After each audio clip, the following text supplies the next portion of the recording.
Hello friends, இன்றைக்கி நம்ம restaurant ஸ்டைலில் எல்லாருக்கும் பிடிக்கக்கூடிய ஒரு ஈஸியான சிக்கன் ரெசிபி தான் பார்க்க போகிறோம்.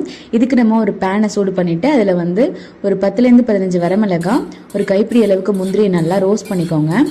இதை நம்ம வந்து அரைச்சிட்டு சேர்க்க போகிறோம். இந்த மசாலா தான் வந்து இந்த ரெசிபிக்கு டேஸ்ட்டே கொடுக்க போகுது.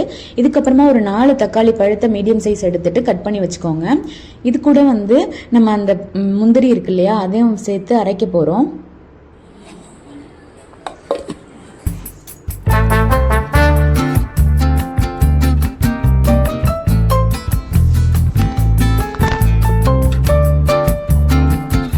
இந்த மாதிரி ஃபைன் பேஸ்ட்டாக அரைச்சி எடுத்துக்கணும். இதுக்கப்புறமா ஒரு கடாயை சூடு பண்ணிவிட்டு அதில் 3லேருந்து 4 ஸ்பூன் எண்ணெய் விட்டுக்கோங்க. நம்ம பட்டை கிராம்பு இதெல்லாம் போடணுன்னு அவசியம் இல்லை. இதுக்கப்புறம் பொடியாக சாப் பண்ண ஆனியன்ஸ் வந்து நம்ம சேர்த்துக்கணும். அப்போ தான் நமக்கு இந்த கிரேவி ஸ்ட்ரக்சர் வந்து நிறையா வரும். நல்ல பொடி பொடியாக கட் பண்ணிக்கோங்க முடிஞ்ச அளவுக்கு. இது நல்லா வந்து அந்த கண்ணாடி கிளாஸி லுக் வர வரைக்குமே நம்ம வந்து வதக்கணும். இதுக்கப்புறமா ஒரு 2 ஸ்பூனு இஞ்சி பூண்டு பேஸ்ட்டு அது போட்டு நல்லா வதக்கிட்டு நம்ம க்ளீன் பண்ணி வச்சுருக்க சிக்கன் இருக்கு இல்லையா, நான் சொல்கிற அளவுகள் வந்து 1 kgக்கு சொல்கிறேன். நீங்கள் வந்து 1/2 kgனா இதில் வந்து பாதி சேர்த்துக்கிட்டால் போதும். அந்த சிக்கனை போட்டு நல்லா வந்து ஒரு மிக்ஸ் கொடுத்துக்கோங்க. நல்ல சிக்கன் வந்து லோ ஃப்ளேமில் வச்சு நல்லா வந்து வதக்கணும். இதுக்கப்புறமா ஒரு டீஸ்பூன் வந்து மிளகாய் தூள் ஆட் பண்ணிக்கோங்க. தென் வந்து ஒரு டீஸ்பூன் வந்து சிக்கன் மசாலா, எதர் கரம் மசாலா இதை ஆட் பண்ணிவிட்டு சிக்கன் வந்து ப்ரௌன் கலராக வர வரைக்கும் நல்லா லோ ஃப்ளேம்லேயே வச்சு நம்ம வந்து ஒரு மிக்ஸ் கொடுத்துட்டே இருக்கணும்.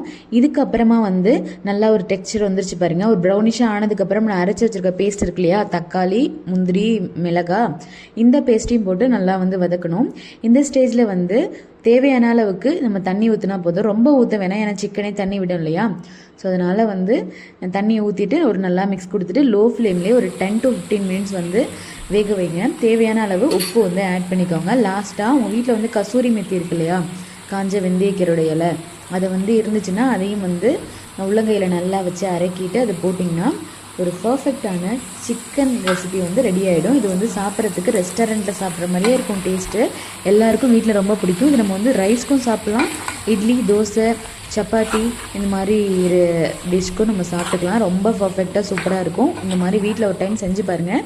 செஞ்சு பார்த்துட்டு எப்படி இருக்குன்னு கமெண்ட்டில் சொல்லுங்கள். அன்டில் நெக்ஸ்ட் வீடியோவில் பார்க்குற வரைக்கும் பாய் ஃப்ரம் வெங்கி சாரா. லாஸ்ட்டாக கொஞ்சம் நான் கரம் மசாலா ஆட் பண்ணியிருக்கேன். உங்களுக்கு தேவைன்னா நீங்களும் ஆட் பண்ணிக்காங்க.